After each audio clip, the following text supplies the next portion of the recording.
did not finish. This story was inspired by the Global Times article, "Over 300 robots race in Beijing E-Town Half-Marathon alongside human runners." On April 19, 2026, more than 300 robots ran a half-marathon alongside humans in Beijing. The Honor robot Lightning finished in 50 minutes and 26 seconds, beating the human world record by about 7 minutes.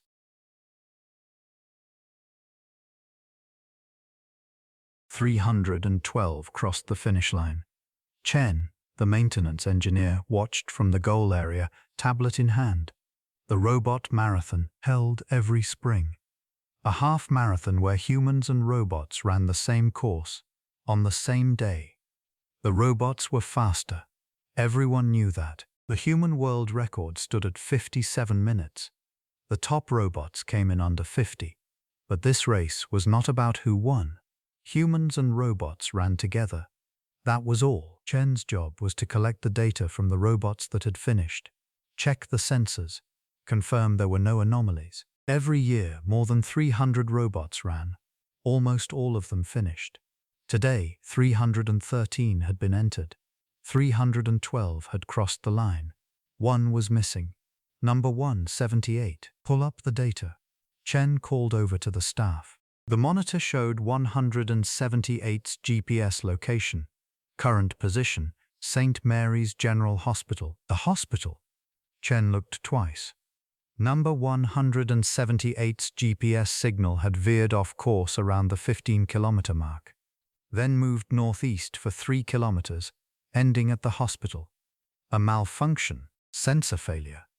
But 178's system status read norm.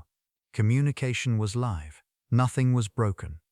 Open a channel to 178. The staff opened the line. A few seconds later, 178's voice came through. Yes, this is 178. 178, are you really at St. Mary's General? Yes, I am in the emergency room waiting area. Why are you at a hospital? I am accompanying a patient. Chen drove to the hospital. In the emergency waiting area, 178 sat on a bench, sitting. The robot looked almost like the people around it.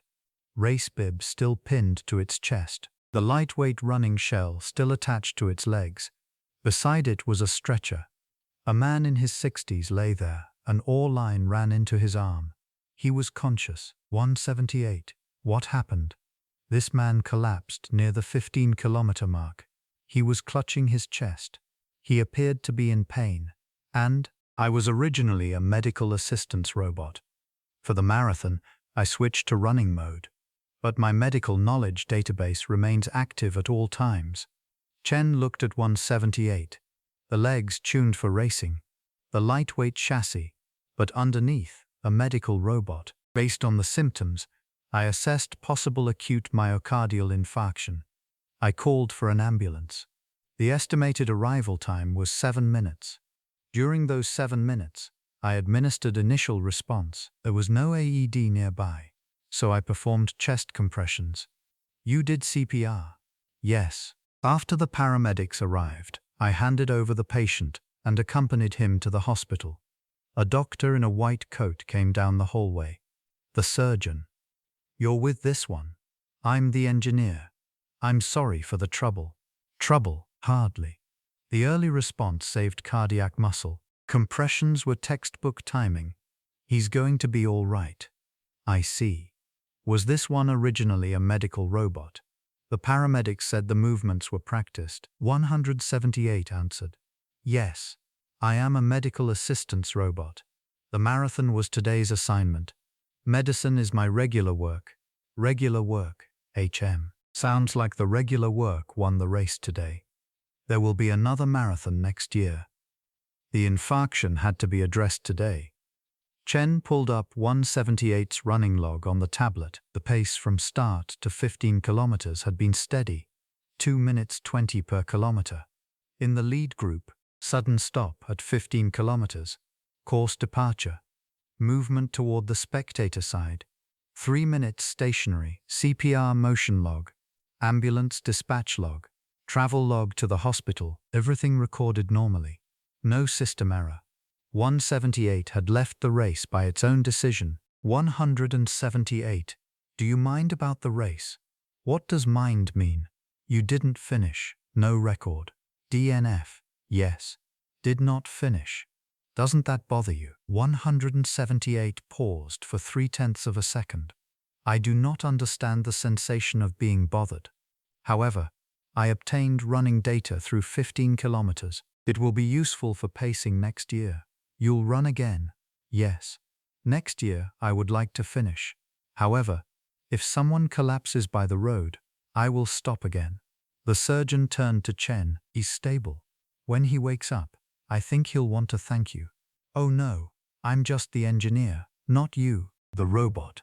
The surgeon laughed and walked back toward the operating wing. Chen looked at 178, sitting on the bench. Race bib still on, a robot in marathon gear in a hospital waiting room. A little ridiculous. Evening. Chen drove 178 back to the maintenance bay. The bib came off. The running shell came off. Underneath was the medical robot Chen knew. 178. Back to the hospital tomorrow. Yes. Internal medicine assistance in the morning. I'll write up the marathon. Did not finish. Reason. Medical response to a collapsed spectator. I appreciate the trouble. It's no trouble. Good call. Chen typed the report into the tablet. On the last line, he added a remark.